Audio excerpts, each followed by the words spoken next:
सितारे चांद सूरज आसमां भी, ये जो कुछ है बनाया है खुदा ने, बनाया है खुदा ने।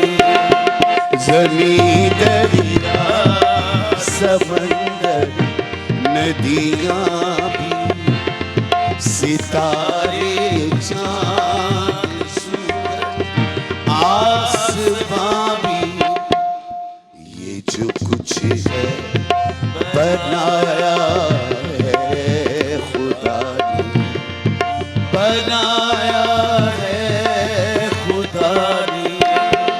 ज़मीं दरिया समंदर सितारे चांद सूरज आसमां भी, ये जो कुछ है बनाया है खुदा ने, बनाया है खुदा ने। ज़मीं दरिया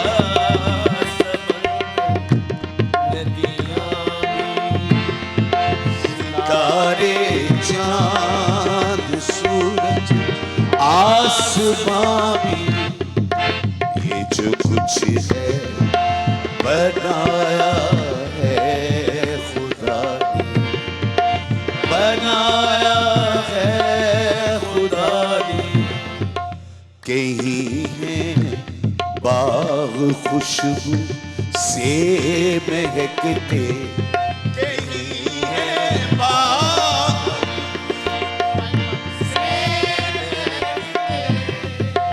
दरख्तों पर परिंदे हैं चहकते, दरख्तों पर परिंदे हैं चहकते, ये जो कुछ है बनाया है खुदा ने, बनाया है खुदा ने।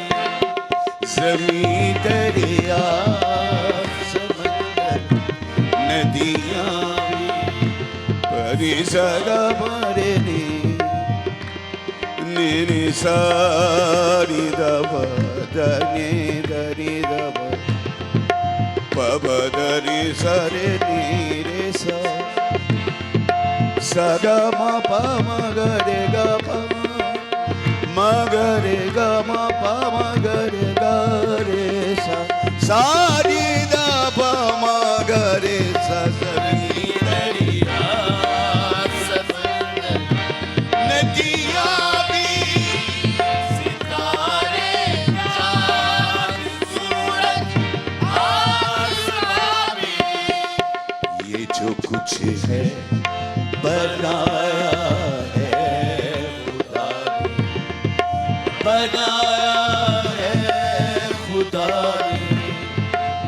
पहाड़ों की कतारी ही कतारी, पहाड़ों की कतारी ही कतारी, कहीं चश्मों की लहरों की बहार, कहीं चश्मों की लहरों की बहार, ये जो कुछ है बनाया है खुदा ने, बनाया है खुदा ने। ज़मीं दरिया समंदर नदियाँ भी, सितारे चांद सूरज आसमां भी, ये जो कुछ है बनाया है खुदा ने, बनाया है खुदा ने। सा नी नी नी सा नी नी नी सा रे नी नी रे सा सा नी दा नी नी दा नी नी दा नी नी दा नी नी दा नी नी दा नी दा नी नी दा नी नी दा नी नी दा नी नी दा नी नी दा नी नी दा नी दा नी दा नी दा नी दा पा दा नी सा परि द ग म रे नि रे ध स रे नि ध नि ध प प ध नि ध प प ग रे ज़मीं दरिया नदियाँ सितारे चाँद सूरज आसमां भी ये जो कुछ है बनाया है खुदा ने बनाया है खुदा ने ज़मीन दरिया समंदर नदियाँ भी नदियाँ भी सुभान अल्लाह जज़ाकल्लाह। बिस्मिल्लाहिर्रहमानिर्रहीम। अस्सलाम वालेकुम ख़वातीन व हज़रात। हमदे बारी ताला से हमने अपने शो का आज आगाज़ किया और जो लोग आज हमारे साथ हैं उनकी तारीफ़ में मैं क्या कह सकती हूँ। सबसे पहले तो दोस्ती का एक आंसर होता है, उसकी मैं पहले बात करना चाहूँगी। फिर स्टार कितने बड़े हैं वो तो आप सब जानते हैं, उनके चेहरे को, उनकी आवाज़ को सुन के आप अंडरस्टैंड करते ही हैं। वो पर्सनैलिटी जिनके साथ काम करने का मुझे रिसेंटली एक्सपीरियंस मिला वन ऑन वन। पहले तो हम बड़ी दफ़ा मुलाकात हो चुकी थी, लेकिन इतना प्यार, इतनी मोहब्बत, इतना रिगार्ड मैंने बहुत कम लोगों में देखा है इस इंडस्ट्री में। मैं पाकिस्तान वापस पहुंची हूँ तो मेरा पहला जो वेलकम का वॉइस नोट था वो मेरे बहुत ही प्यारे दोस्त का था। I can't tell you viewers, कुछ लोग होते हैं जो अल्लाह ताला उनको जितने भी भाग लगाते हैं और ज़्यादा उनके अंदर आजिज़ी आ जाती है। इतने बड़े बाप के बेटे उस्ताद बख्शी सलामत के, उसके साथ खुद अब इनके नाम के साथ उस्ताद लगता है, सिर्फ इसलिए नहीं क्योंकि ये एक लिविंग लेजेंड के लेवल पे अपने आप को पहुंचा चुके हैं, लेकिन उसके साथ साथ बहुत से यंग आर्टिस्ट को गाइड करते हैं, सिखाते हैं। लोग जब इस लेवल के फेम पे पहुंचते हैं ना, वो कहते हैं छड्डो परा, हम अपनी फिक्र करें, हम किसी को क्या सिखाएं। ये वाहिद आर्टिस्ट है जिनसे मुझे कभी पूछना नहीं पड़ा कि आप वापस क्यों नहीं करते लोगों के लिए। ये हैं इनके बहुत ही प्यारे भाई मसूद सलामत है। ऑफ कोर्स दोनों भाई हम कैसे एक दूसरे से सेपरेट कर सकते हैं, बट क्योंकि मेरी नदीम साहब से ज़रा ज़्यादा दोस्ती है तो मसूद साहब मुझे माफ़ कर दीजिएगा। आप दोनों क्या ब्रिलियंट पर्सनालिटीज़ हैं और आपका जो पूरा ग्रुप है माशाल्लाह कवाल ग्रुप है, इनके लिए तालियां। आपको पता है व्यूअर्स, कवाली के बाद तालियां नहीं बजाई जाती, लेकिन इस ब्रिलियंट ग्रुप के लिए तालियां। ब्लेस यू गाइस, बहुत ही प्यारे प्यारे, बहुत ही टैलेंटेड बच्चे आपकी ट्रेनिंग के अंदर रहे हैं तो फिर ऑब्वियसली नेक्स्ट लेवल के हैं। सो गुफ्तगू करेंगे आगे जाके, क्योंकि हम जो ये बात कर रहे हैं ना ट्रेनिंग की, सबसे पहली ट्रेनिंग तो व्यूअर्स होती है बच्चों की घर पे, माँ की गोद से, बाप के अल्फाज से, बाप की मोहब्बत से, बाप की शफकत से। बच्चों की तरबियत, बच्चों की तरफ माँ बाप के क्या फ़राइज़ हैं और माँ बाप की तरफ बच्चों के क्या फ़राइज़ हैं और किस तरीके से हम अपनी अगली जनरेशन को डिसेंटली आगे लेके चल सकते हैं, इस पे आज हम बात करेंगे। एंड ऑफ कोर्स मेरी बहुत ही प्यारी सी यंग लेडी जो हैं खानम आंसा शहजादी, खूबसूरत नाम माशाल्लाह, बहुत शुक्रिया, और साथ में एक बहुत ही खूबसूरत सी मुस्कुराहट की मालिक, एजुकेशनलिस्ट हैं, स्कॉलर हैं, इनसे भी बात करेंगे।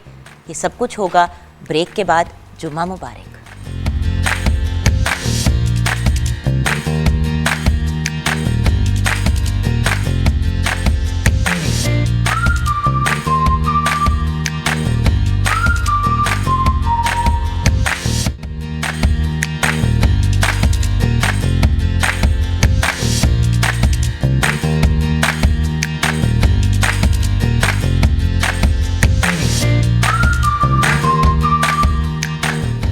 Welcome back from the break viewers. वैसे आज तक मुझे ये बात नहीं समझ आई कि यहाँ पे मेरे साथ क्यों नहीं बिठाया जाता, क्योंकि जब भी हम कोई भी प्रोग्राम करते हैं जहाँ पे हमने रिलीजन का रेफरेंस देना होता है या कोई भी मजहबी अमूर पे बात करनी होती है, तो आपको तो पता है कि मैं तो बहुत शदीद नालायक हूँ और एज अ स्टूडेंट मैं बैठती हूँ, और मेरे जो टीचर हैं जो उम्र में मेरे से कम हैं लेकिन गाइड हमेशा मुझे बहुत अच्छा करते हैं माशाल्लाह। इनकी PhD भी कंप्लीट हो गई है। तो डॉक्टर अली वकार कादरी मेरे बहुत ही प्यारे छोटे भाई हमारे साथ हैं। अस्सलाम वालेकुम। वालेकुम सलाम। आपको पता है मुझे I can't tell you Ali भाई, मैं जब कहती हूँ ना डॉक्टर अली वकार कादरी, मुझे कितनी खुशी होती है, क्योंकि नदीम यू नो कि मेरी जिनके साथ आपका प्यार का ताल्लुक होता है वो है, और रमजानुल मुबारक की लास्ट ईयर की जो ट्रांसमिशन है, आपको पता है इनके बगैर इनके बगैर बिल्कुल आई कुडंट डू इट। और वो पॉइंट आ गया था कि शुरू में तो चलो मैं खुद ही स्टार्ट करती थी, सारा कुछ करती थी, कासिम भाई हमें लेटर ज्वाइन करते थे, लेकिन लिटरली ये एंड में वो स्टेज आ गया था कि ये आते नहीं थे स्टेज पे, मैं कहती थी मैंने नहीं स्टार्ट करनी, क्योंकि मैं घबराना शुरू हो जाती थी। After so many years Ramzan transmission करने के बाद भी देखें, जब आपकी 100% किसी चीज पे 100% आपकी ग्रिप नहीं होती, तो आप फिर उस इंसान को करने देते हैं जिसको आता है काम। सो अली भाई थैंक यू, जब आपको बुलाते हैं आप आते हैं। बहुत शुक्रिया। ये जी वो अल्फाज हैं जो एक बड़े ने किसी छोटे के लिए बोले हैं, और यही बड़े के बड़े होने की अलामत। असल में हम एज डिस्कस कर रहे थे, मैंने ये बात कर रही थी कि जी हमने कोई 1.5 हफ्ता इकट्ठे प्रोग्रामों के सिलसिले में गुजारा किए थे क्या? हाँ काफी लंबा था, काफी लंबा था। तो मैं जो intellectually she is very strong lady, yes she is not just a compare, I can say that. Thank you. और क्योंकि अच्छा नॉलेज लेती हैं, नॉलेज देती हैं, जो एक खूबसूरत बात है, और किसी से बात करती हैं तो पढ़ के बात करती हैं। पढ़ना कोई ये नहीं होता कि रात को किताब पढ़ी है, नहीं, अपने दिमाग में पढ़ती हैं, अपनी ऑब्जर्वेशन से पढ़ती हैं। लेकिन यहाँ पे एक बात जो, thank you so much for your lovely words, लेकिन यहाँ पे बैठ के आपके साथ 2 हफ्ते म्यूज़िक का शो करने के बाद मैं अपने आप को एक म्यूज़िक एक्सपर्ट बुला लूँ तो ये बात गलत है। आप समझ रहे हैं? मैं इनके साथ एक पूरा 30 डेज बड़ा टाइम होता है डेली, और घंटों 4-4 घंटे 5-5 घंटे काम करना, और मैं कहूँ कि जी मैं स्कॉलर हूँ। नहीं, देखिए जो इंसान को वो औकात का वर्ड लोगों को बुरा नहीं, लोगों को औकात का वर्ड बुरा लगता है। अली भाई मैं हमेशा एक बात कहती हूँ कि इंसान को याद रखना चाहिए आपकी जो एरिया ना जिसमें आप खेल सकते हैं, आप उसमें जितना आपको पता है। होस्ट के एक्चुअली सबसे आसान काम होता है, क्योंकि उसने सिर्फ कनेक्ट करने होते हैं डॉट्स। असल काम तो तुसी लोग आप लोगों ने करना है। बहुत आला बात। अब आज बात करेंगे हम तरबियत की, और ये जो आजकल बहुत ज्यादा फोकस है एजुकेशन एजुकेशन एजुकेशन।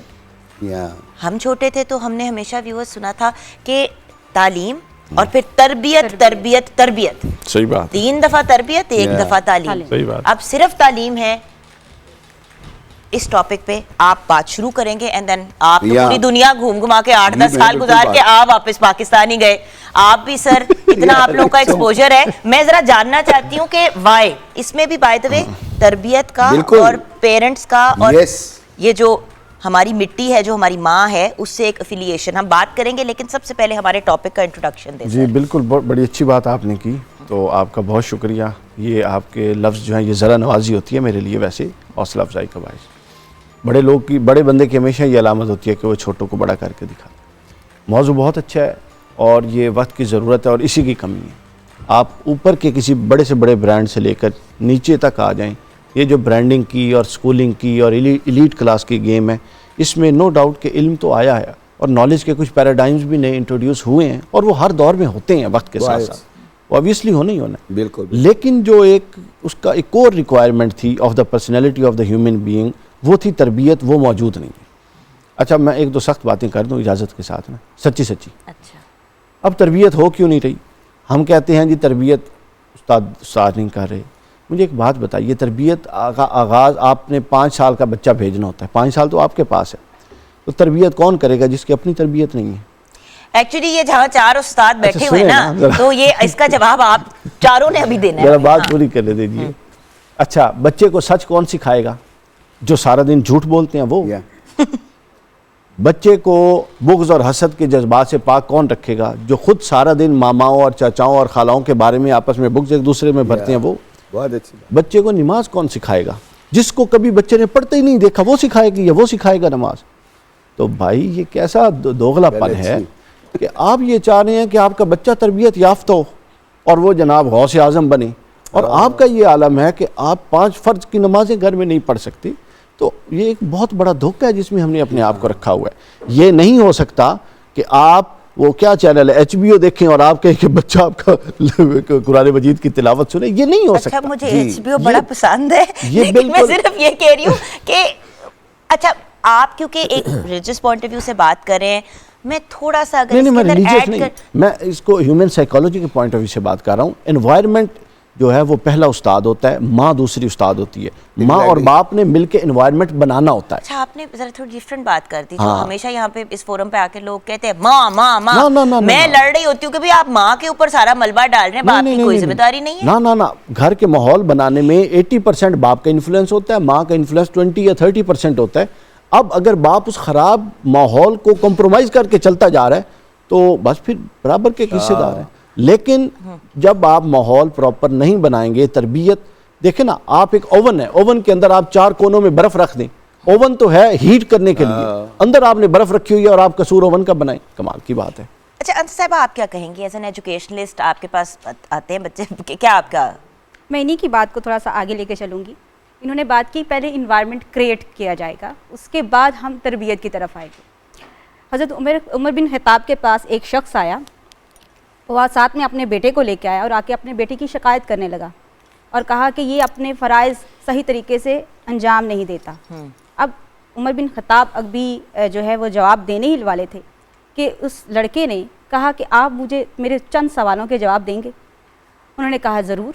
कहा कि मुझे पहले ये बताइए कि वालिदैन के क्या फ़राइज़ हैं, क्या हकूक़ हैं कि वो अपनी औलाद को किस तरह से तरबियत करें। उन्होंने कहा बेसिक 3 हैं। पहला कि अपनी औलाद के लिए एक बेहतर माँ और बाप की तलाश करें। सबसे पहला कि वो अपनी औलाद के लिए एक बेहतर माँ और बाप की तलाश करे। दूसरा, उस औलाद का बेहतरीन नाम रखे। तीसरा, उस औलाद की तरबियत करे। तीसरा ये आता है। अब आपने उस बंदे ने जब हज़रत उमर बिन खत्ताब से जवाब सुन लिया तो जवाब दिया कि मेरे बाप ने एक मजूसी औरत से शादी की। उसके बाद जब मेरा नाम रखने की बारी आई तो मेरा नाम इसने रखा गोबरा। ठीक है, वो गोबर में रहने वाला एक कीड़ा है जिसका नाम जो है ये है। उसके बाद उस शख्स ने कहा कि जब तरबियत की बात की जाती है तो इसने मुझे किसी भी ऐसे इंस्टीट्यूशन में या किसी भी इदारे में दाखिल ही नहीं करवाया, ना ही घर में मुझे तालीम की तरफ राग़िब किया। तब मुझे ये बताइएगा, जैसे सर ने बात की कि जब आप इन्वायरमेंट ही क्रिएट नहीं करते, बेसिक पर ही काम नहीं करेंगे तो फिर औलाद की तरबियत कैसे होगी? अच्छा, we'll continue this because I want everyone's insight और उसके बाद हम इस पर डिटेल डिस्कशन करेंगे। अच्छा, हम आज इसलिए बच्चों के हुकूक पे ज़्यादा बात करना चाह रहे हैं और बच्चों की तरबियत पे, क्योंकि व्यूअर्स बड़ी दफ़ा जब भी हमने इन टॉपिक्स पे डिस्कशन की तो हमेशा कहते हैं माँ बाप के हकूक। भाई तुसी अपने हक मांग रहे हो, पहले उनके तो हक पूरे कर दो जिनको आपने पैदा किए। अब जैसा करोगे वैसा भरोगे, क्योंकि औलाद पहले पैदा हुई, उसने बड़े हो के अपने हक अदा करने और हैं ना। नो डाउट ये तो एक फैक्ट है कि आपने उफ तक नहीं माँ बाप को कहनी, चाहे आपके माँ बाप कैसे भी हों, ये एक अंडरस्टूड बात है। लेकिन स्टेप 1 से शुरू करते हैं, स्टेप 10 पे नहीं चढ़ते। अब मेरे जो 2 बहुत ही प्यारे सुपरस्टार्स हमारे साथ हैं, ब्रेक के बाद इनका पर्सपेक्टिव लेंगे एंड देन ऑफ कोर्स कलाम की तरफ भी जाएंगे ब्रेक के बाद।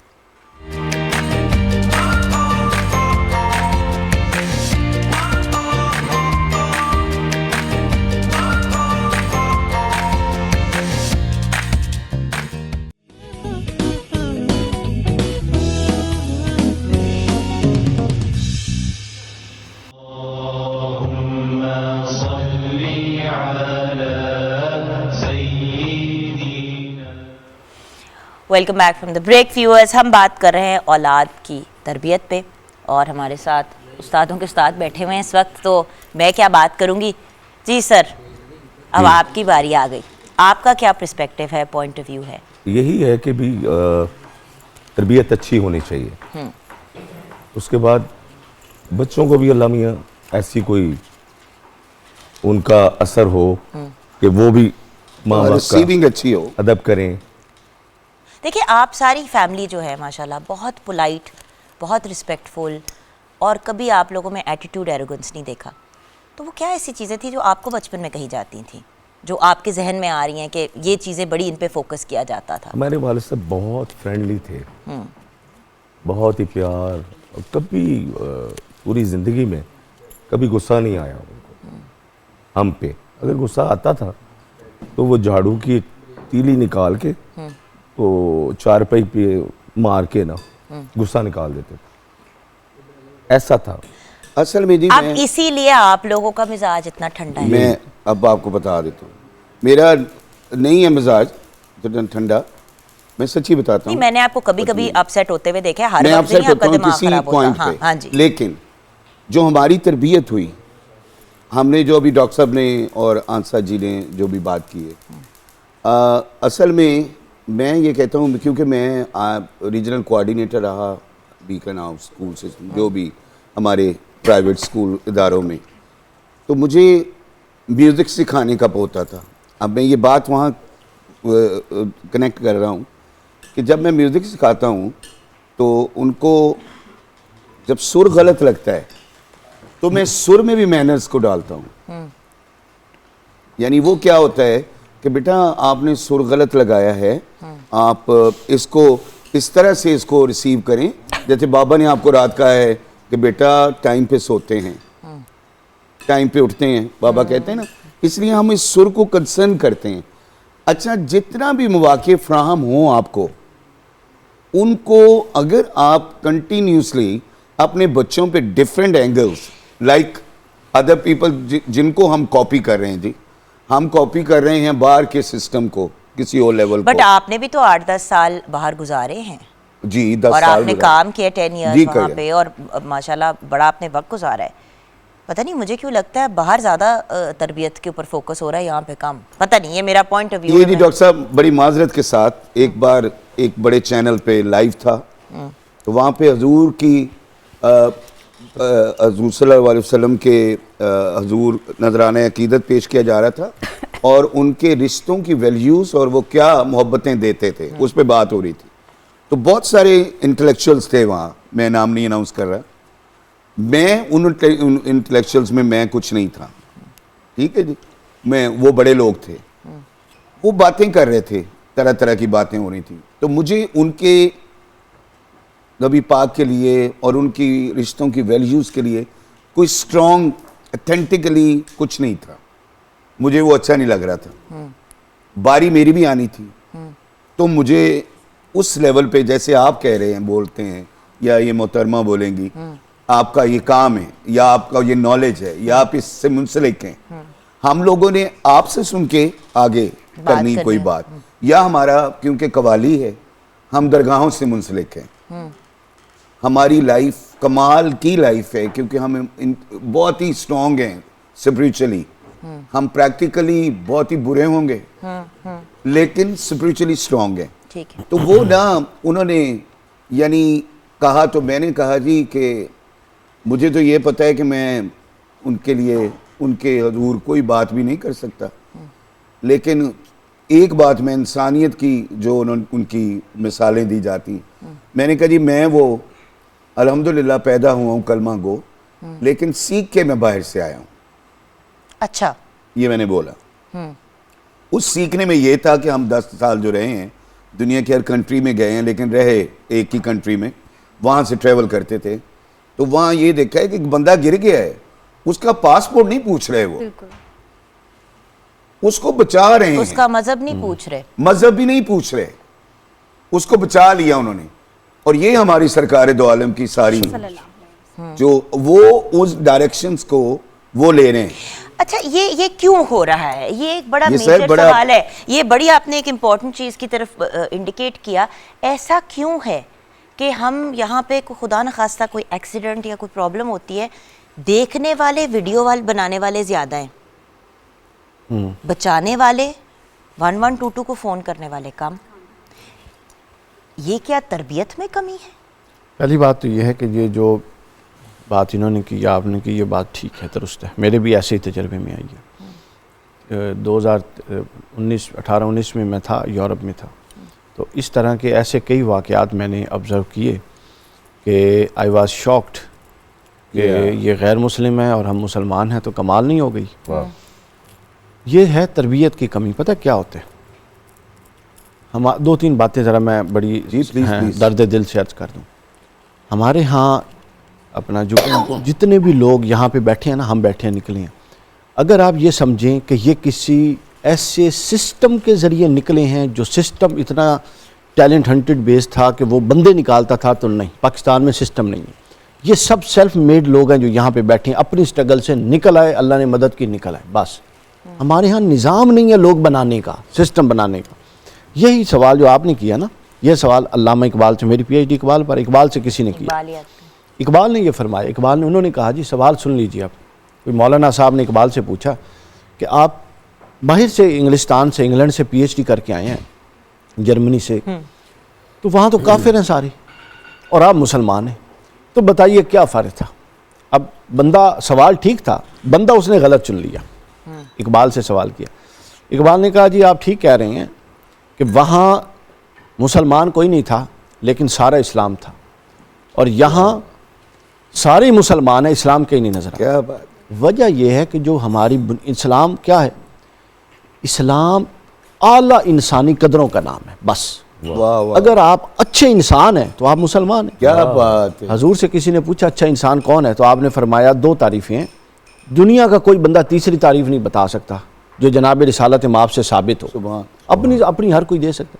हजूर ने फरमाया हाथ और ज़ुबान, ये 2 बड़ी बुनियादी चीज़ें हैं जिससे हम दूसरों को नुकसान पहुंचाते।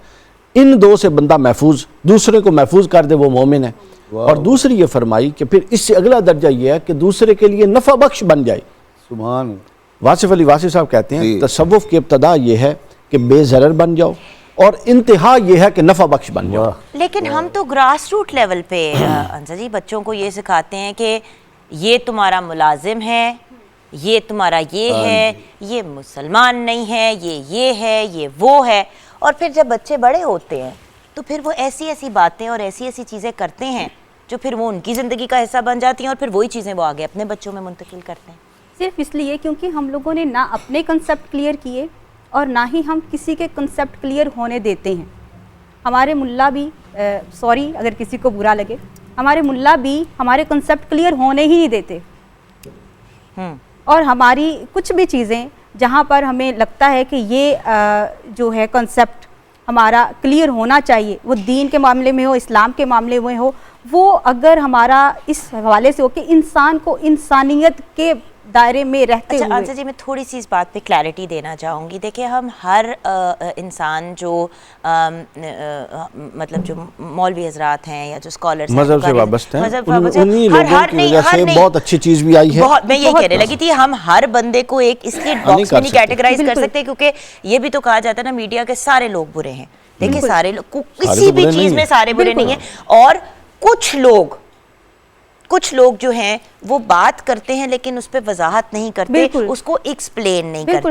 मैं इसलिए ये बात क्लियर करना चाहती हूँ, हम व्यूअर्स किसी को ऑफेंड नहीं करना चाहते, किसी को अपसेट नहीं करना चाहते। हम सिर्फ ये, जिस तरह के सारे माँ बाप बुरे नहीं होते, कुछ माँ बाप ऐसे होते हैं जो कुछ ऐसी चीज़ें कर जाते हैं जहाँ पे बच्चे जो हैं वो सफ़र या स्ट्रगल करते हैं। किचन के ब्रेक के बाद हम किचन की तरफ जाएंगे, उसके बाद हम किस कलाम की तरफ जाएंगे ये आप सर हमें गाइड करेंगे आफ्टर अ ब्रेक।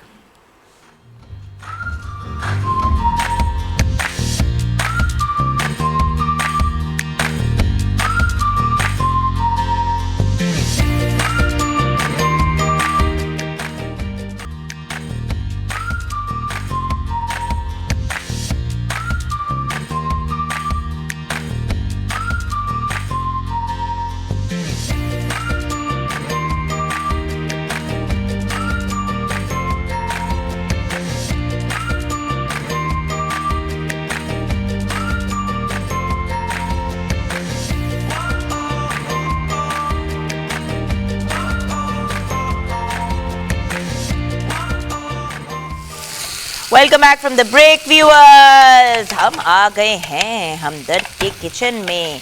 क्या कर रही हो शेफ हुमा किरमानी? मैंने अस्सलाम वालेकुम। वालेकुम अस्सलाम। आपके लिए काम छोड़ दिया था और आपने आते ही अपना काम स्टार्ट कर दिया। मुझे पता है आप बहुत प्यारी ग्रिलिंग और फ्राइंग करती हैं। बस मेरा जिंदगी में यही तो काम है। हाँ जी, मुझे फ्राई किसको करना है?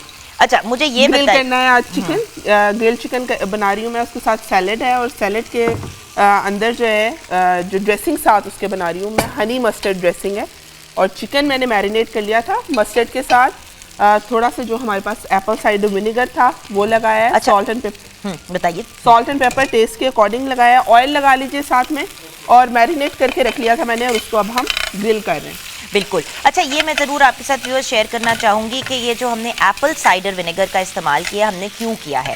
एप्पल साइडर विनेगर है हमारे पास हमदर्द का, विच इज़ एब्सोल्युटली अमेजिंग, क्योंकि हाल में ही इन्होंने एप्पल साइडर विनेगर लॉन्च किया है। आपको पता है कि मार्केट में इतना महंगा एप्पल साइडर विनेगर मिलता है कि वो अनअफोर्डेबल हो जाता है। इंटरनेशनल कंपनीज़ ने निकाला हुआ था, अल्लाह का शुक्र है कि हमारे पास भी अब एक ऐसी और एक ऐसी ब्रांड हमदर्द पाकिस्तान, जो एक बहुत ही अमेजिंग ब्रांड है, पूरी दुनिया में अवेलेबल है। आई थिंक 34 से ज़्यादा ममालिक में हमदर्द का रूह अफ़ज़ा तो 35 कंट्री से ज़्यादा जो है वो अवेलेबल है। बट एप्पल साइडर विनेगर के फ़ायदे बहुत हैं। ये आपके वज़न को भी कंट्रोल करता है, आपके कोलेस्ट्रॉल को भी कंट्रोल करता है, उसके साथ साथ आपके ब्लड प्रेशर को कंट्रोल करता है और ब्लड शुगर को, यानी कि जिनको डायबिटीज़ है उनको अगर सूट करता है तो उनको ज़रूर इस्तेमाल करना चाहिए। और आप इसको जैसे मर्ज़ी यूज़ कर सकते हैं, जैसे कि हमने मैरिनेशन के लिए इस्तेमाल किया, सैलड्स के लिए आप इसको इस्तेमाल कर सकते हैं, वैरायटी ऑफ डिफरेंट ड्रेसिंग्स में इस्तेमाल कर सकते हैं। बिल्कुल। अच्छा जी, चिकन तो हमारा कुक हो रहा है, ग्रिल हो रहा है। उतनी देर में मेरे ख्याल से पहले हम ड्रेसिंग बना लेते हैं इसकी, आपसे ग्रिल करें। लेमन जूस मैंने लिया जी, 4 से 5 नींबू का जूस निकाल लीजिए। उसके साथ जो है मस्टर्ड पेस्ट लेनी है आपने, 3 चम्मच मस्टर्ड पेस्ट लेनी है। उसके अलावा सॉल्ट एंड पेपर जो है आप टेस्ट के अकॉर्डिंग उसमें ऐड कर लीजिए। नमक और काली मिर्च जाएगी इसमें। क्रश्ड ब्लैक पेपर लेनी है, पाउडर नहीं लेनी है आपने। ये मिक्स कर लेंगे। साथ में ऑलिव ऑयल जाएगा इसके साथ, जिसको हम जैतून का तेल भी कहते हैं। जिस तरह आप बीट करिए, अगर इसी तरह बीट करते रहेंगे तो ये बहुत अच्छे से फ्लफ हो जाएगी। जो इसकी ड्रेसिंग है हो गया, ये हो गया। उसके बाद हनी हम ऐड करेंगे। ये हमारी हमदर्द की हनी है, बिल्कुल, और 100% खालिस है ये। और हनी का बहुत ही अमेजिंग जायका आता है इन सैलड ड्रेसिंग्स, और वो जो होता है ना, वो वाइट शुगर से जो आपका बचा हो जाता है, वो बहुत ही अमेजिंग। और ये देखें ना कि अच्छी सी एक थिक सी ड्रेसिंग आपकी बन गई है, यानी कि ये आपकी वेजिटेबल्स को भी बड़ा अच्छा कोट कर लेगी और ये बड़ी ही मज़े की होती है। अच्छा, हमदर्द की हनी के बारे में भी अगेन 100% खालिस है और ग़िज़ाइयत से भरपूर है, फौरी आपको तवानाई फराहम करती है। चाहे आप इसको कहवे में इस्तेमाल करें, डिज़र्ट में इस्तेमाल करें, नमकीन चीज़ों में स्वीट एंड सावर एलिमेंट देना चाहें, मतलब हनी तो इतनी वर्सेटाइल है कि कोई हद नहीं है।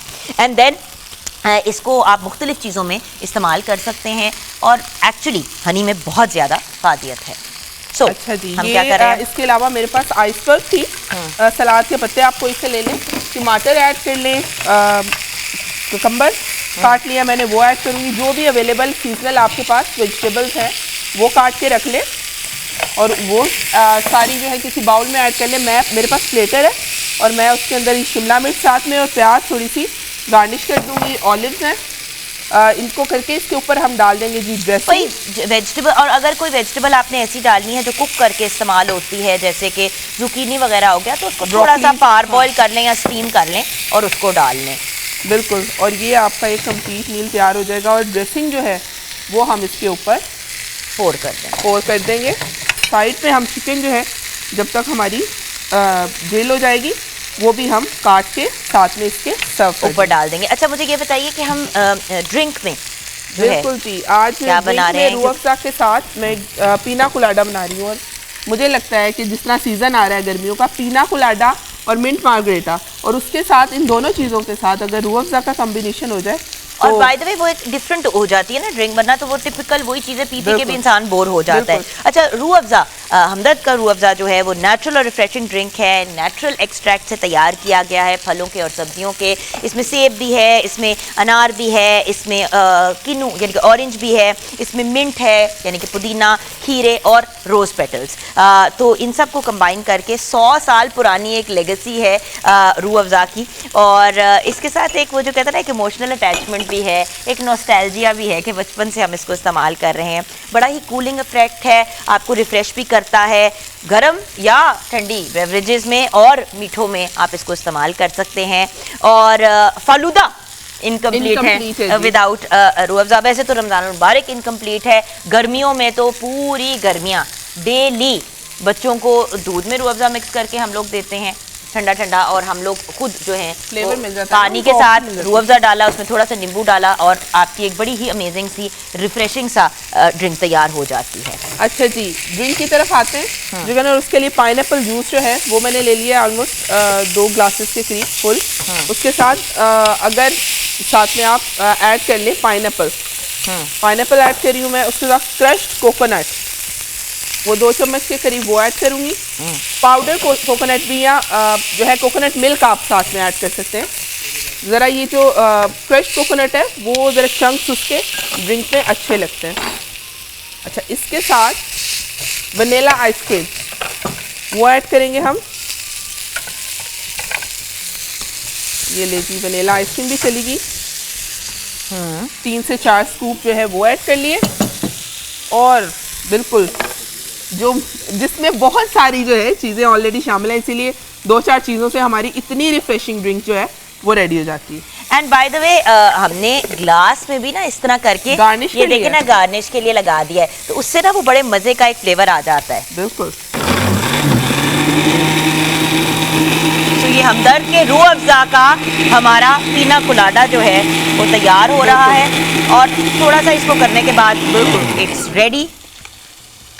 अच्छा जी, ये हमने एंज करके ते फिर एनो एंज करके एंज करके एनो खोलते कैसे हम एंज करके हाँ जी। खोलना है। अच्छा, ये देखें अमेजिंग, ये आपका रूह अफ़ज़ा पीना कोलाडा कोकोनट के साथ, पाइनएप्पल के साथ बहुत ही मज़े का इसका जो है फ्लेवर हो जाएगा। बिल्कुल। यू सी, हमारा ये भी तैयार हो गया, और हमारी ड्रेसिंग तैयार हो गई, हमारी चिकन भी रेडी हो गई, and we are good to go. बिल्कुल। सो अब ये देखिए, ये हो गया। अच्छा, अब हम कलाम की तरफ जाएंगे, लेकिन कलाम की तरफ जाने से पहले नदीम सलामत से जानना ज़रूरी है कि अब आप कौन सा कलाम पेश करने जा रहे हैं सर? जी, हमारी एक नात शरीफ है, सरकार की बातें। वो तो बहुत वायरल हुई थी। हाँ जी, वो वायरल तो बहुत हो चुकी है, और लोगों ने हमसे पूछा ही नहीं, हमारी कोई इज्जत नहीं की कि हमसे पूछ लें, और सब ने उसको ये अपनी बना के सारे लोगों ने इसको पढ़ा बहुत ज़्यादा। अच्छा, इस चीज़ पे मैं बहुत ज़्यादा व्यूअर्स अक्सर मैं गिला करती हूँ, आपको पता है प्रोग्राम पे, कि थी जिसकी क्रिएट की हुई चीज़ है, जिन्होंने इतनी मेहनत करके किसी भी कलाम को या किसी भी और म्यूज़िक रिलेटेड चीज़ को क्रिएट किया हो, तो कम अज़ कम खुदारा एटलीस्ट क्रेडिट तो दे दिया करें, या ट्रिब्यूट के तौर पे पेश कर दिया करें। प्रोफेशनल एक ऑनेस्टी होती है, उसको भी हमें साथ लेके चलना चाहिए। ये बड़ी एक इनकरेक्ट बात होती है, क्योंकि देखिए जब भी मैडम जी के किसी सॉन्ग को फॉर एग्जांपल परफॉर्म किया जाता है, तो हमेशा बताया जाता है कि जी ये मैडम जी का सॉन्ग है, हम उनको ट्रिब्यूट पेश कर रहे हैं। तो भाई जिसकी जो चीज़ होती है उसको उसकी आपको क्रेडिट देना चाहिए। खैर, ये था हमदर्द का किचन, जहाँ पे हमने फ़ौरन ही आपके सामने बहुत ही अमेजिंग सी रेसिपीज़ तैयार कर दी, जिसमें हमने हमदर्द का रूह अफ़ज़ा इस्तेमाल किया, हमदर्द का एप्पल साइडर विनेगर इस्तेमाल किया, और हमदर्द का शहद बहुत ही लजीज सा यूज़ किया। अब हम ब्रेक की तरफ जाएंगे। ब्रेक के बाद हम वो नात शरीफ सुनते हुए आएंगे जो बहुत ही वायरल हुई, जिसका क्रेडिट एक्चुअली नदीम सलामत और उनकी फैमिली को ही जाता है। ब्रेक के बाद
बस रख लें आप।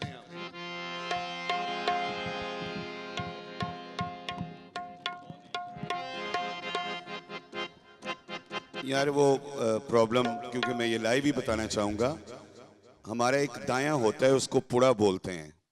अगर वो बिसरा हो तो उसको मिलाना पड़ता है, तो वो बिसरा हो गया है, तो हमें वो घबराहट नहीं है कि लाइव जा रहा है, हमें ये घबराहट है कि वो कहीं बिसरा ना चले जाए।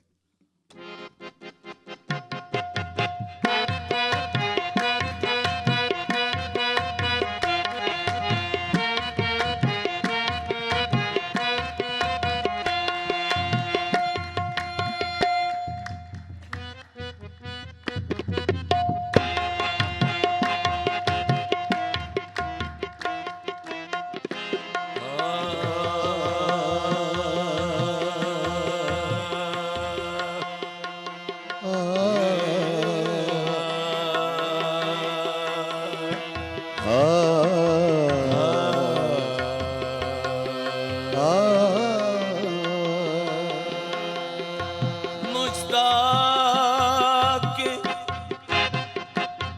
आफताब जमाले मुहम्मद मुश्ताक आफताब जमाले मुहम्मद माँ बंदाए मुहम्मदो आले मुहम्मद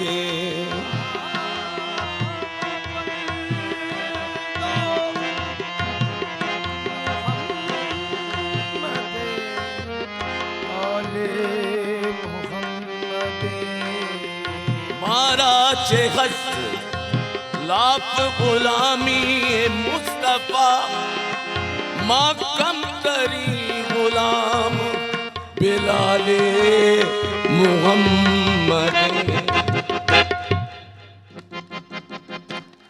आओ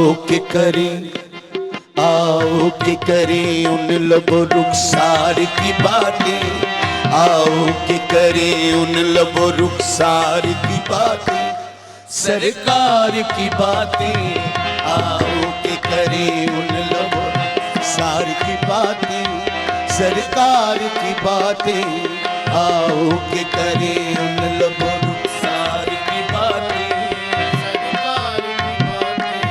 गादी कमलिया वाले सारे आलम से निराले दो जग के सुल्तान जाऊं मैं तेरे कुर्बान आओ के करें उन लबो रुखसार की बातें, सरकार की बातें। सर पे सुहाए तेरे पगड़ी लौलाक वाली, बुरका है मीम वाला कांधे पे कमली काली, नैनों में नूर का काजल, जुल्फे रहमत का बादल, मुखड़ा तेरा कुरान, जाऊं मैं तेरे कुर्बान।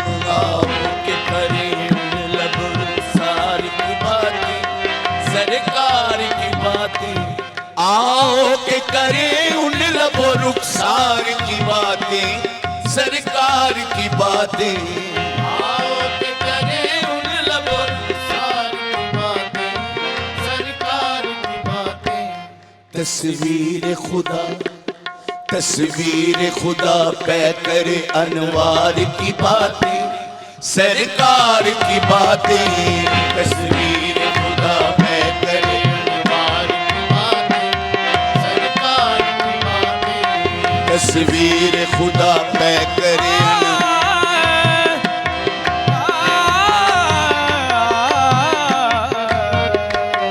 तस्वीर खुदा पै करे अनवार की बातें, मुख चंद बदर शाशानी, मथे चमके लाट नूरानी, मुख चंद बदर शासानी, मथे चमके लाट नूरानी, काली जुल्फ ते अख मस्तानी, मखमूर अखीन मद भरिया, तस्वीर खुदा पै करे अनवार की बातें, काबिल गौर शेर।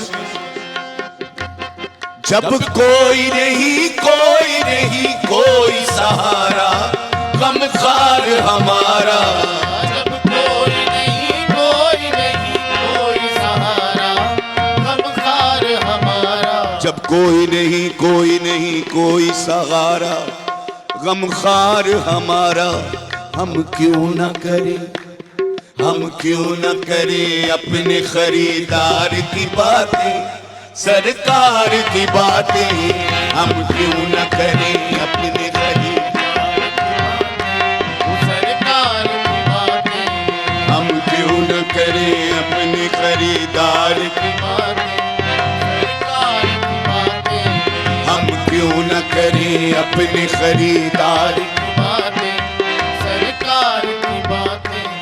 हसनैन की हो अकबर असगर की हो बातें, सहारा याली की, हसनैन की हो अकबर असगर की हो बातें, सहारा याली की, हसनैन की हो अकबर व असगर की हो बातें, जहरा या अली की, हर रंग में है, हर रंग में है सीरत व किरदार की बातें, सरकार की बातें, हर रंग में है सीरत व सरकार की बातें, सरकार की बातें, हर रंग में है सीरत व किरदार की बातें, सरकार की बातें।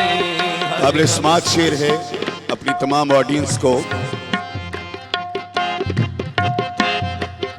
ऐ काश के महफिल हो अबू बकर उमर की, उस्मान व अली की, ऐ काश के महफिल हो अबू बकर उमर की, उस्मान व अली की, ऐ काश के महफिल हो अबू बकर उमर की, उस्मान व अली की। यारों से सुने, यारों से सुने हम भी कभी यार की बातें, सरकार की बातें, यारों से सुने हम भी कभी यार की बातें, सरकार की बातें, यारों से सुने हम भी कभी।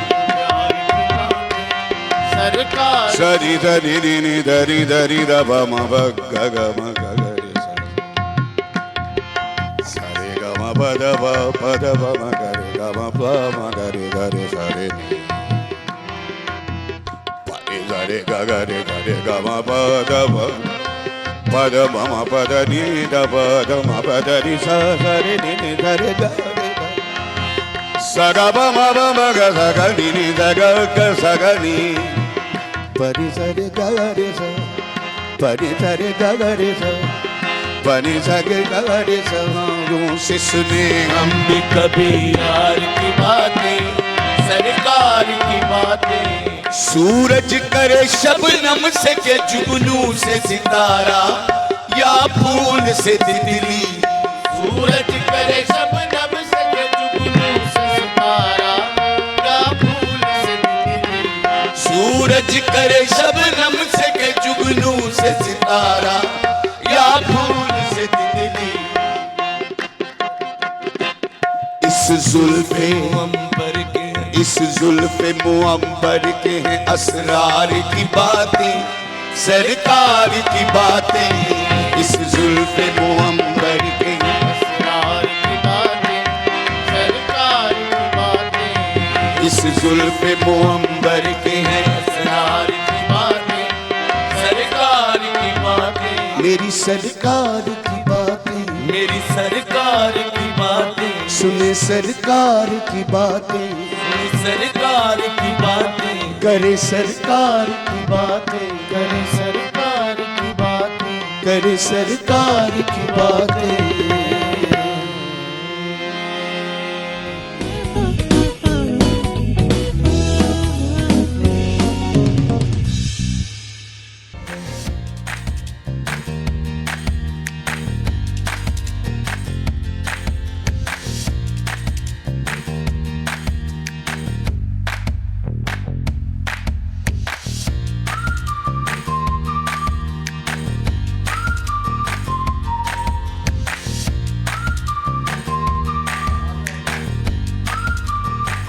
Welcome back from the break viewers. जब हम बात करते हैं अच्छी तरबियत की तो बच्चों की ग्रूमिंग भी उसमें शामिल होती है। अक्सर मैं लोगों को ये कहती हूँ कि देखें, बच्चों को साफ़ सुथरा रहने की आदत डालना हमारा ऑब्वियसली जब हम नमाज 5 दफ़ा दिन में पढ़ते हैं तो वज़ू करते हैं तो सफाई तो निस्फ़ ईमान है और उसमें अपने दांतों को साफ़ रखना एक बहुत ही इम्पॉर्टेंट एलिमेंट है। मैं बहुत से ऐसे लोगों को जानती हूँ कि वैसे तो उनसे खुशबू आ रही होती है, बाकायदा इतना उन्होंने अपने आप को नीट एंड क्लीन रखा होता है, लेकिन जब बात करते हैं तो मुँह से बहुत बुरी स्मेल आती है। तो फिर उसके बाद फिर बंदा यही सोचता है कि भाई अगर बाकी नीट एंड क्लीन रखा तो फिर दांत कितने इंपॉर्टेंट है। और देखिए हम जब भी बात करते हैं तो नेचुरली हमारे जो सांस है वो दूसरे लोगों की सांसों से मिलता है और आप सोच सकते हैं कि अगर मुंह से बू आए या दांत आपके गंदे हों तो कितना इशू होता है। तो हमने आपके लिए एक मुकम्मल सोल्यूशन रखा है इस मसले के लिए और वो है कोलगेट स्पार्कल। दांतों की मुकम्मल हिफाजत के लिए एक बेहतरीन टूथपेस्ट है। कोलगेट स्पार्कल में शामिल है फ्लोराइड, लौंग और पर्ल पाउडर। अब इन तीनों चीज़ों का क्या फ़ायदा है?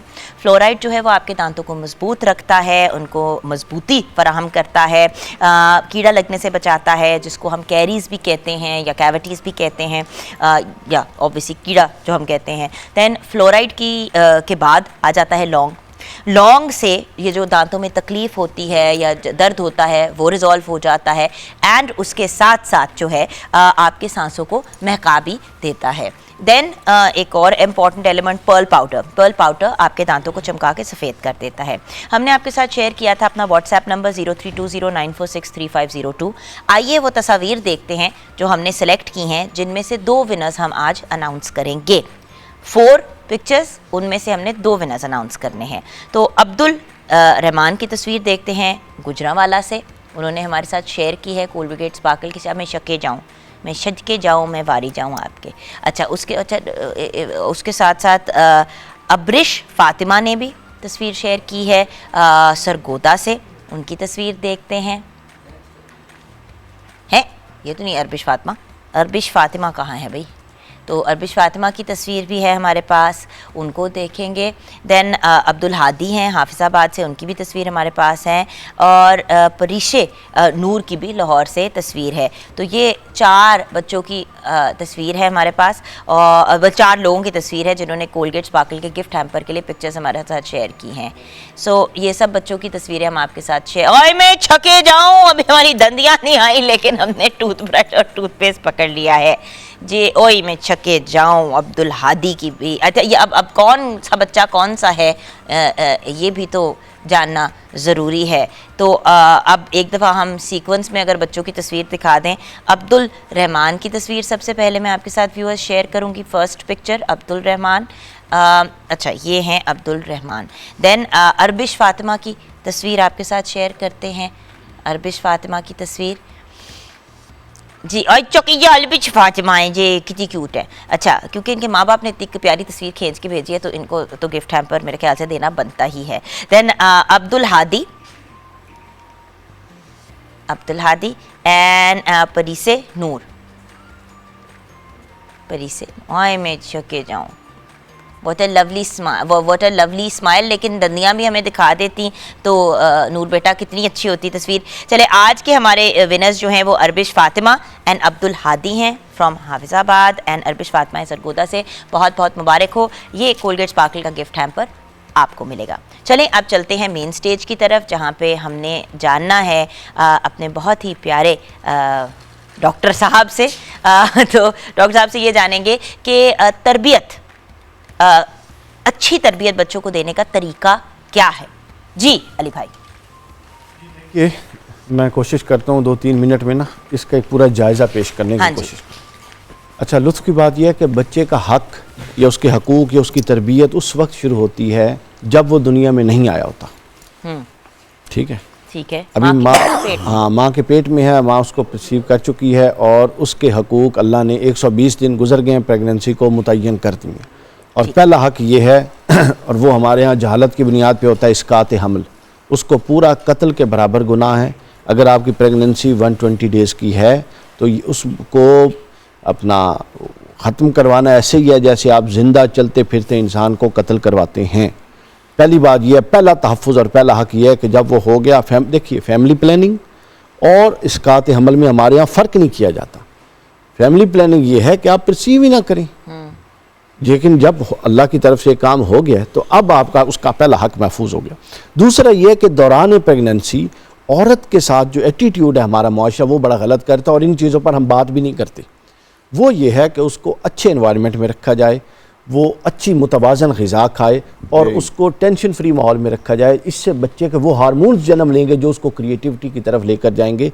ये मॉडर्न रिसर्च है और एग्जैक्टली इसी नौइयत की इस्लामी तालीमात है। वो बच्ची खाना खाती है तो मतलब ऑब्वियसली प्रेगनेंसी में भूख ज़्यादा रखते हैं। तो ऐसे घर देखे हैं जहाँ पे बहू को गालियाँ निकालना शुरू हो जाते हैं घर वाले कि भाई बार बार तू खांदी रहती है, तेरा तेरा तेरा पेट ही नहीं भरता, तुझे क्या मसला है, हमारे भी बच्चे हुए हैं, हम तो इस तरह नहीं करते थे। यहाँ देख ली हमारे बिल्कुल ऐसे, इसलिए मैं इन चीज़ें मतलब बयान एक कर रहा हूँ। ग्लास दूध नहीं उस बेचारी को नसीब अच्छा, होता उसके बाद कि अगली बातें चीज़ ये है, नहीं करती। अगली चीज़ ये है कि जब वो फिर पैदा हो जाता है तो उसका पहला हक ये है कि अल्लाह के रसूल ने फरमाया कि ये तुम पर अल्लाह का एक अमानत है जो अल्लाह के पास थी और अल्लाह ने कुछ वक्त के लिए तुम्हारे सुपुर्द कर दी, लिहाजा इस अमानत की सुपुर्दगी पर अल्लाह का शुक्र अदा करो।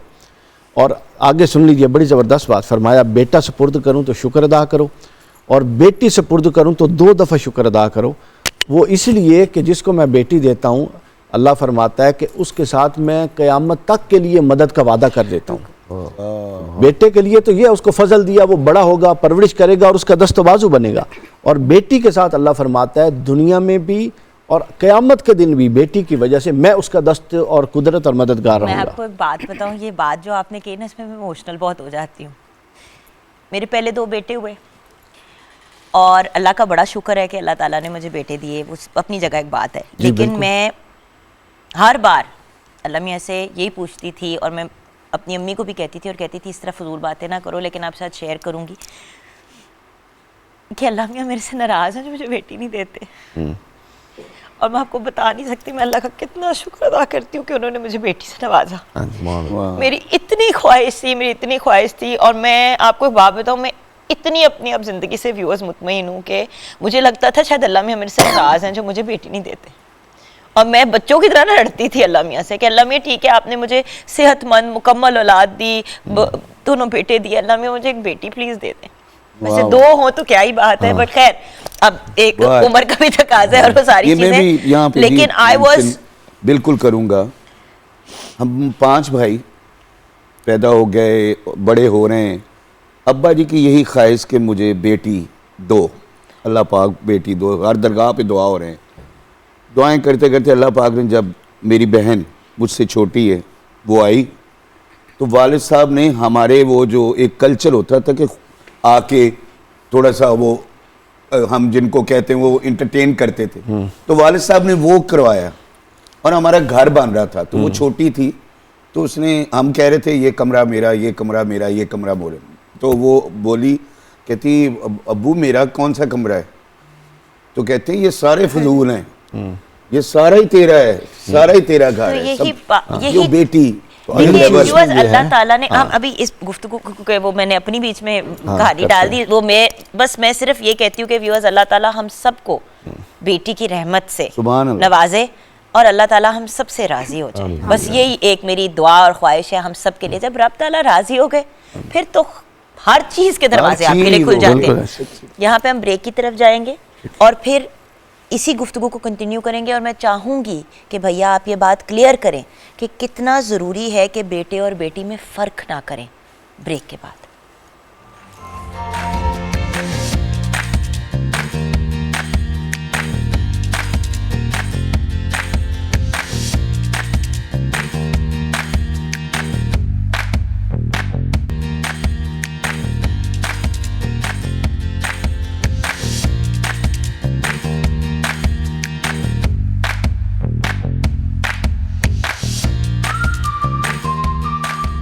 Welcome back from the break viewers. बच्चों की तरबियत पे बात हो रही थी।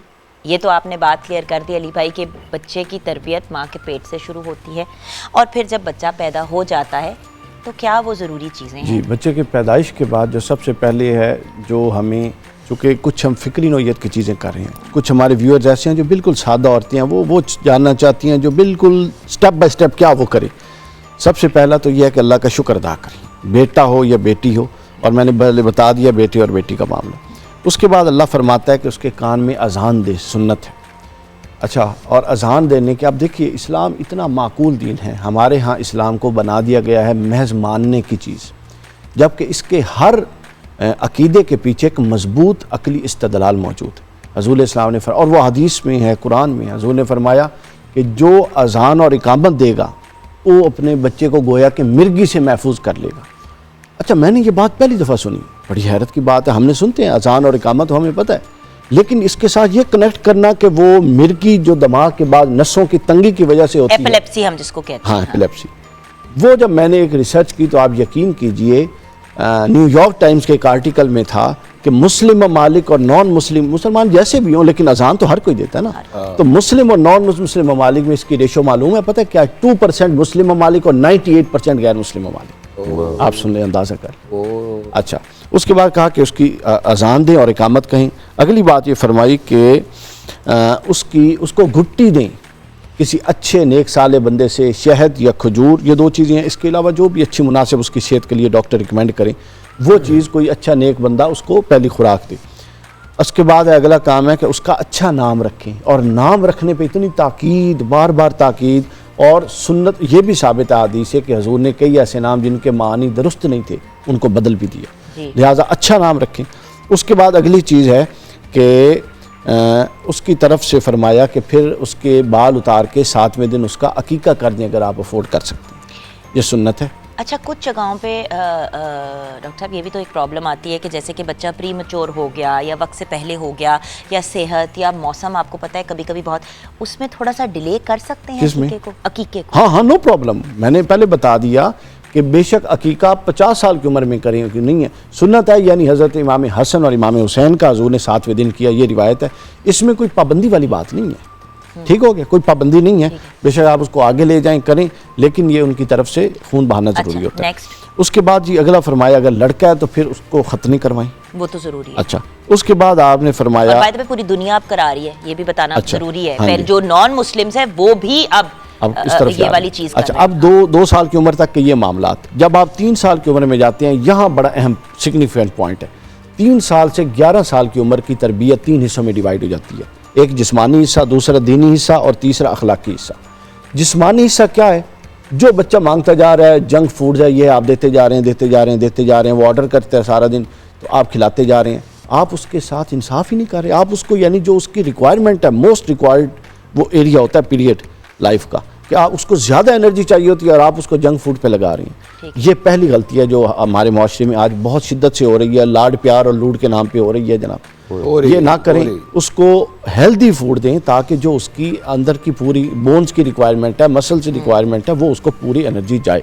ठीक है, वो मैस तो चला जाता है अंदर, वो जो भी खाते हैं बर्गर या जो, लेकिन उसने क्या करना, भूसे से भी तो पेट भरा जा सकता है। जी हाँ, बिल्कुल ऐसे। दूसरी ये है खुराक के बाद उसको मुनासिब खेल कूद का मौका दें। हमारे यहाँ एक रवैया ये है सुबह छोड़ देता, रात 8 बजे आ गया। एक रवैया ये है कि नहीं, कमरे से बाहर भी नहीं निकलना। ये दोनों गलत रवैया, अनहेल्दी। उसको चलने दें, कूदने दें, उसको एक ऐसा माहौल दें वो अपने आप को, अपने आज़ा को हरकत में दें। अगली बात आती है दीनी माहौल। दीनी माहौल में ये है कि माँ बाप, आप उसको नमाज सिखाएंगे या आप उसको कुछ सिखाएंगे, इससे बड़ा मैं कहता हूँ झूठ कोई नहीं। आप नमाज पढ़े, वो पढ़ता हुआ देखेगा, बस वो सीख जाएगा। माँ सजदा करती है, आप व्यूअर्स देखें, बच्चे आके साथ करते हैं। हमजा मैं जब नमाज पढ़ा करती तो आके ना साथ ना इस तरह सजदे में बैठ जाता था। मेरी अम्मी ने एक दफा देखा, दूसरी दफा देखा, उन्होंने स्पेशली छोटी एक जायनमाज मंगवाई उसके लिए, और वो छोटी जायनमाज साथ लगा देती थी। वो एक दफा हुआ, 2 दफा हुआ, वो उसकी एक नेचुरल हैबिट का ऐसा बन गया कि नॉर्मल बात ये है, इट मेक्स अ डिफरेंस। मेरी नॉर्मली 4 नमाजें बाहर गुजरती हैं, फजर सोए हुए होते हैं बच्चे, इशा की घर में होती है।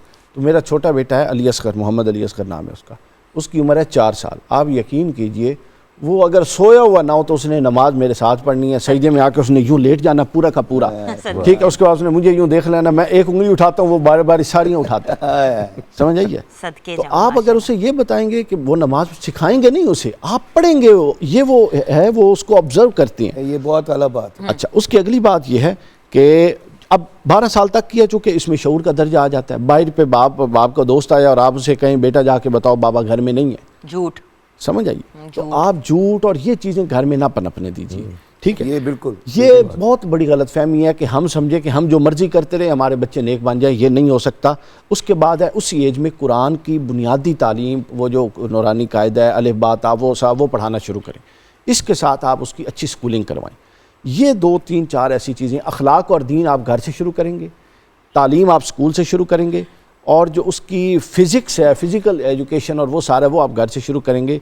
ये आप 3 हिस्से, जिस्मानी, अखलाकी और दीनी तालीम, इन तीनों को साथ लेके चलेंगे तो वो आप एक मुतवाज़न प्रॉपर शख्सियत परवान चढ़ा रही हैं। आप एक भी अनबैलेंस कर देंगे, मसलन आप खुराक को अनबैलेंस करते हैं, आप दीनी तरबियत को अनबैलेंस करते हैं, तो सब अनबैलेंस सब कुछ अनबैलेंस। जी इन्हीं की बात को आगे कंटिन्यू करूँगी। जिस तरह तरबियत जो है वो तरतीब का नाम है, जैसे उन्होंने तरतीब से उन तमाम चीज़ों को यहाँ पर एक्सप्लेन किया। इसी को आगे ऐड करूँगी कि जब आपका बच्चा आप समझने लगें कि अब आपके बच्चे को जो है वो कुछ मामलात में आपकी रहनुमाई की ज़रूरत है। हर मामले में वालिदैन की रहनुमाई की ज़रूरत होती है।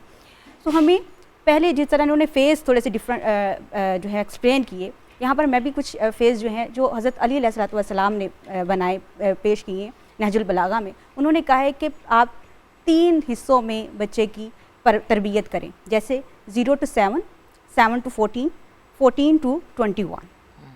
ठीक है। अब इसमें उन्होंने कहा कि जब बच्चा 0 से 7 ईयर्स का हो तो उस वक़्त आप बच्चे को एक सरदार की तरह ट्रीट करें। जैसे कोई बच्चा आपके साथ लाडियाँ कर रहा है, प्यार कर रहा है, तो आप भी उसके साथ इसी तरह से ट्रीट करें जैसे कोई सरदार आपके सामने बैठा है। जब बच्चा 7 से 14 साल की उम्र को पहुँचे तो आप उसको इस तरह से ट्रीट करें जैसे कि वो आपका खादम है। वही बच्चा जब 14 से 21 साल की उम्र को पहुंचता है तो उसको अपने मशीर के तौर पर इस्तेमाल करें, उससे मशवरा करें। हमारे यहाँ क्या होता है, बच्चा PhD भी कर जाता है लेकिन एक अच्छा डिसीजन मेकर नहीं बनता। क्यों? क्योंकि पेरेंट्स ने उनको अब किसी भी डिसीजन में साथ बिठाया ही नहीं होता। देखिए डे 1 से आंसर जी, ये तो मैं नोट करती हूँ कि छोटा सा 3-4 साल का बच्चा तंग कर रहा है माँ को। देखिए बच्चे तो करते हैं जी, कौन सा बच्चा नहीं है जो एक बांह से लटक रहा है, दूसरा मतलब माशाल्लाह हमारे घर में रंग बिरंगे हर किस्म के बच्चे हैं। तो कभी को बाजू खींच रहा है तो हमजा रूसा बैठा है। तो आप अगर चीखेंगे बदतमीज 3-4 साल, प्लीज मैं हाथ जोड़ी हूँ व्यूअर्स, बच्चों पे हाथ मारना उठाना छोड़ दें। छोटे छोटे बच्चों को जब आप मारते हैं ना, वो जब वो बच्चा स्पंज की तरह होता है, आप स्पंज लेते हैं ना सफाई वाला, उसको पानी के अंदर रखते हैं, वो पूरा पानी अब्सॉर्ब कर लेता है। आप जब छोटे बच्चे पे हाथ उठाएंगे और उसको मारेंगे और जल्लादों की तरह उसके साथ पेश आएंगे, याद रखिएगा वही बच्चा आगे जाके जब अभी भी समझ की एज नहीं आएगी, आप पे हाथ उठाएगा, और जब आप पे नहीं उठाएगा तो किसी और पे उठाएगा। वो एक पंजाबी की कहावत है, बच्चा कड़े दी मानद हुंदा, जेड़ी आवाज़ पाओगे वही निकलेगी। लेकिन अब मैं इसको ज़रा यूनिक करती हूँ कि बच्चा मेमोरी कार्ड की तरह आता है। जो उसमें फीड करेंगे आप उसके बचपन में, आपने 0 से 14 इयर्स तक बच्चे के अंदर जो फीड किया है वो ही वो आगे जाके करेगा। आप बच्चे के ऊपर तशद्दुद करेंगे, वो या तो ऑफिस में जाके करेगा, या अपनी बीवी पे करेगा, या अपने बच्चों पे करेगा। तो वो चीज़ें इंपॉर्टेंट होती हैं। बच्चों की रिस्पेक्ट का भी एक एस्पेक्ट होना चाहिए। बच्चों की हम रिस्पेक्ट नहीं करते, डिसरिस्पेक्ट करते हैं। 4 फैमिली के मेंबर बैठे हैं, एक बच्चा या बच्ची है, उसकी एज 8, 9, 10 साल, ये वो एज है कि वो समझना शुरू कर देता है कि उसका रिगार्ड किया जा रहा है कि डिसरिगार्ड। हम उसको यूँ झड़क के साइड पे कर देते हैं। बच्चे की अगर आप रिस्पेक्ट नहीं करेंगे तो वो आपकी नहीं करेगा, वो आपकी भी नहीं करेगा, और वो एक डिप्रेस्ड पर्सनैलिटी वाला बंदा बनेगा। देखिए बैलेंस की बात है व्यूअर्स, नफ्सियात भी अब ये प्रूव करती है जो हम कब से कह रहे हैं। मेरे बच्चों की दादी नोटिस कर रही मेरी बेटी को, जैसे होता है कि तुम ये क्या कर रही हो, हाँ जी, वो पंजाबी च कहते हैं ए तू दुपट्टा नहीं लिया, इंज कर, तो हले दुपट्टा वो जरा अल बड़ल बच्चे जड़े होंगे ने पेरी जाती है, वो माइंड कर रही है। वो कहती दादी जो है मुझसे प्यार नहीं करती। अब देखा ना, ये बड़ी इंपॉर्टेंट आपने बात रेज की। बच्चे होते हैं मासूम, जब आप उसको झिड़केंगे, डांटेंगे। देखिए हमारे जो बड़े हैं, जिस तरह नानो दादो होती हैं, सीधी बात है, मामा भी बड़ी बातें करती हैं, मम्मी भी बड़ी बातें करती हैं, बट हम ऑब्वियसली बड़े हैं तो हम अदब में चुप हो जाते हैं। लेकिन बाद में ये बात क्लियर करना, दादो प्यार करती हैं, दादो समझा रही हैं, ये हम यही कहते रहते हैं, बेटे क्या कर रही। अच्छा फिर समझ आती, मासूम कितनी दादी अम्मा, कितनी मासूम, ये भी वो बातें वो असल में अपने बाबा की बातें रिपीट करती है ना, जिस तरह आप भी कहते हैं इतनी मासूम मुझे। अच्छा लेकिन इस बात को अब हम यहाँ पे क्लोज करेंगे, क्योंकि जब आप हमारे साथ हैं तो बातों से ज्यादा हम आपसे कलाम सुनना चाहते हैं। तो व्यूअर्स, ब्रेक के बाद कलाम से अपने प्रोग्राम को क्लोज करेंगे। हमारे जो सारे बहुत ही इंपॉर्टेंट गेस्ट हैं, हमारे बहुत ही प्यारे नन्हे मुन्ने से जो छोटे वहाँ पे भाई बैठे हैं, उनका भी बहुत बहुत शुक्रिया। मेरे मुकाबले में तो नन्हे मुन्ने ही है ना मासूम से। एनीवे, आप अपनी उम्र कम करते रहा करें, ये भी तरबियत का हिस्सा है कि अपनी उम्र को एक्सेप्ट करना चाहिए। Nadeem, it's okay. बहुत बड़े तरबियत का एक बहुत बड़ा एलिमेंट है एक्सेप्टेंस। अपनी उम्र को एक्सेप्ट करना। चीज़ अच्छा, यहाँ अच्छा पे- मैं तो करीब है ना यार, मैं तो लाइव करना, लाइव कहना। लाइव है। अच्छा, ब्रेक के बाद वापस आएंगे और अपनी गुफ्तगू के उसके बाद को तो उम्र- क्लोज कर दिया, कलाम की तरफ भी जाएंगे और ऑफ कोर्स एक और ज़रूरी बात आपको बतानी है ब्रेक के बाद।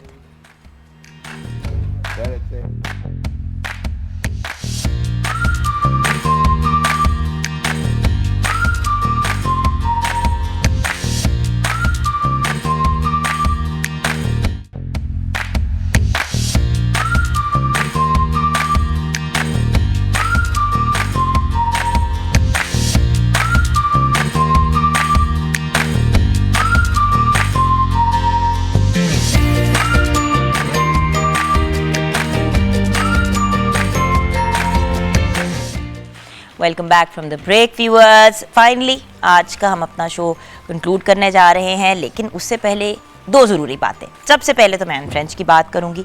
एन फ्रेंच एक ऐसी हेयर रिमूवल क्रीम है जो आपके अनवांटेड हेयर को, गैर ज़रूरी बालों को रिमूव कर देती है without any problem, without any issue.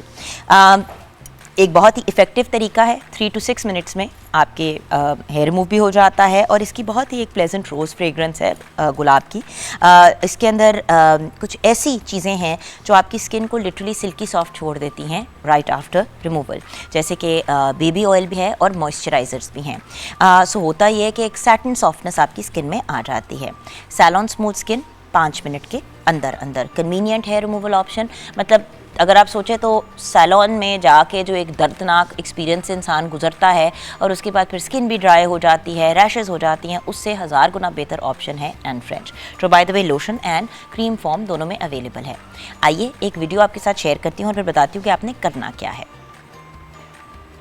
French इसके बेबी ऑयल्स और मॉइस्चराइजर्स बनाए skin 2 times softer and smooth.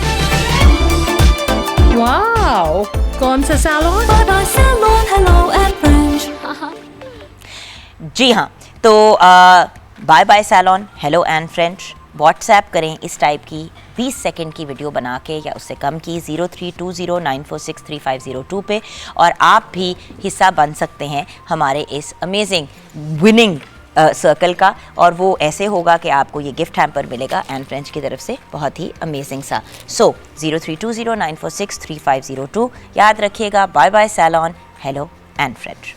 अब फाइनली क्योंकि हमने अपनी गुफ्तगू को और अपने शो को कंक्लूड करना है, कलाम की तरफ जाने से पहले नदीम साहब से मैं ये जानना चाहूँगी कि एंड में नदीम साहब आपसे ये जानना ज़रूरी है, ये अंडरस्टैंड करना ज़रूरी है कि आपका पर्सपेक्टिव क्या है, क्योंकि देखिए आपके पास बहुत से बच्चे आते हैं सीखने के लिए।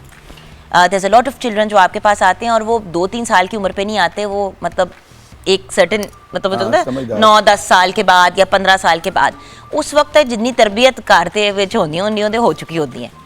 तो आप क्या गाइड करना चाहेंगे पेरेंट्स को एक टीचर होने के नाते और फिर कलाम की तरफ? मैं तो जी सबसे पहले एक बात कहनी चाहूँगा जो हम अपने प्रोग्रामों में भी कहते थे। पहली बात तो ये कि किसी भी टैलेंट को पेरेंट्स को हक तो है हर तरह से रोकने का, डायरेक्शन देने का, लेकिन टैलेंट जो परवरदिगार ने किसी को इनायत किया है उसको रोकना नहीं चाहिए, किसी भी टैलेंट को।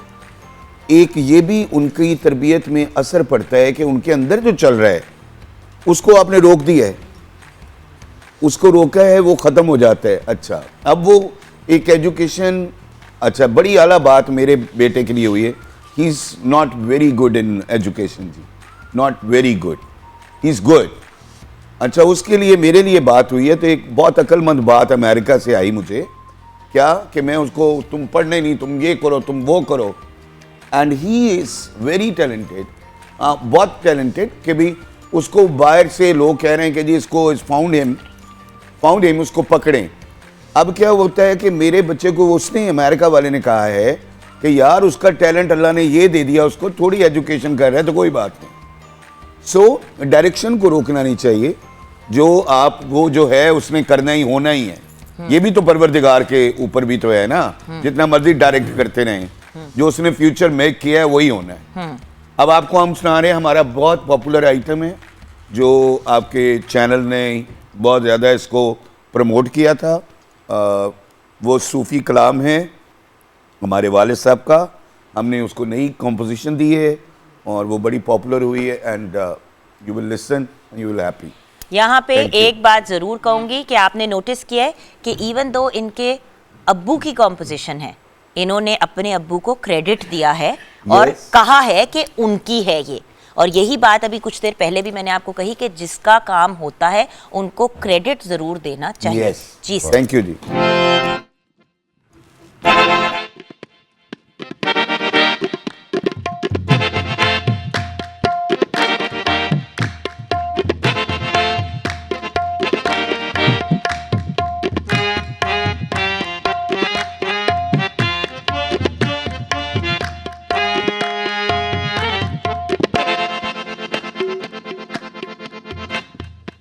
नेड़े नेड़े नेड़े नेड़े नेड़े नेड़े नेड़े नेड़े वसवे डोलनिया नेड़े नेड़े नेड़े नेड़े वसवे डोलनिया नेड़े नेड़े बसिए जब जब मिलिए नेड़े नेड़े बसिए जब जब मिलिए हट पवे परदेस नेड़े नेड़े नेड़े नेड़े हसवे डोलनिया नेड़े नेड़े नेड़े नेड़े हसवे डोलनिया नेड़े नेड़े बसिए जब जब मिलिए नेड़े नेड़े बसिए जब जब मिलिए हट पवे परदेस नेड़े नेड़े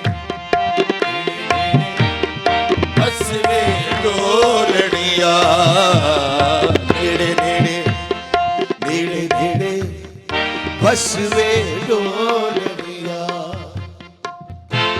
वे तेरे नैना तो कुर्बान तेरे नैना तो कुर्बान मारे अपरू तीर कमा मारे अपरू तीर कमा जिगर विच कसवे डोलनिया नेड़े नेड़े नेड़े नेड़े नेड़े नेड़े नेड़े नेड़े बसवे डोलनिया नेड़े नेड़े नेड़े बसवे डोलनिया नेड़े नेड़े बसिए जब जब मिलिए नेड़े नेड़े बसिए जब जब मिलिए हट पवे परदेस नेड़े नेड़े नेड़े नेड़े नेड़े नेड़े नेड़े नेड़े बसवे डोलनिया नेड़े नेड़े नेड़े नेड़े बसवे डोलनिया तू माया बैजा मेरे को माया बैजा मेरे को तू एवें तकड़ी नु ना रो तू एवें तकड़ी नु ना रो वे माया बैजा मेरे को तू एवें तकड़ी नु ना रो वे निक्का जे हसवे डोलनिया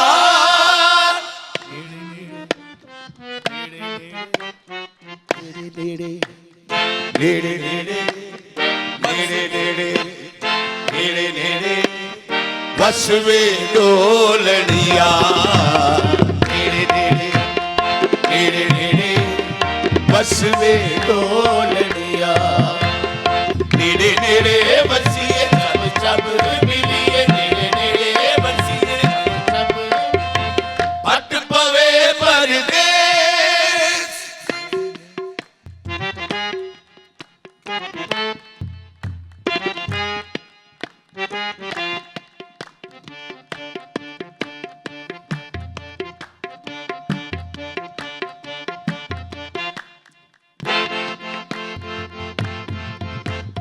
नेड़े नेड़े नेड़े नेड़े नेड़े नेड़े नेड़े नेड़े बसवे डोलनिया नेड़े नेड़े नेड़े नेड़े बसवे डोलनिया वे तेरे नैना तू कुर्बान तेरे नैना तू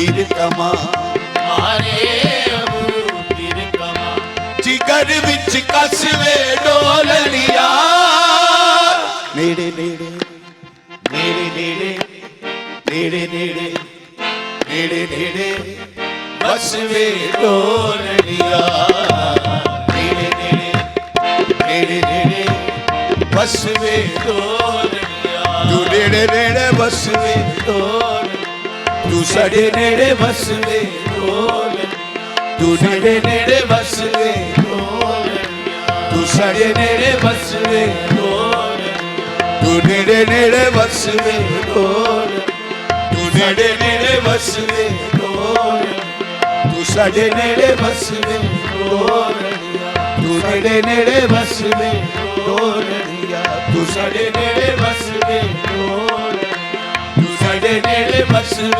डोलनिया तू साडे नेड़े बसवे डोलनिया तू साडे नेड़े बसवे डोलनिया तू साडे नेड़े बसवे डोलनिया तू नेड़े नेड़े बसवे डोलनिया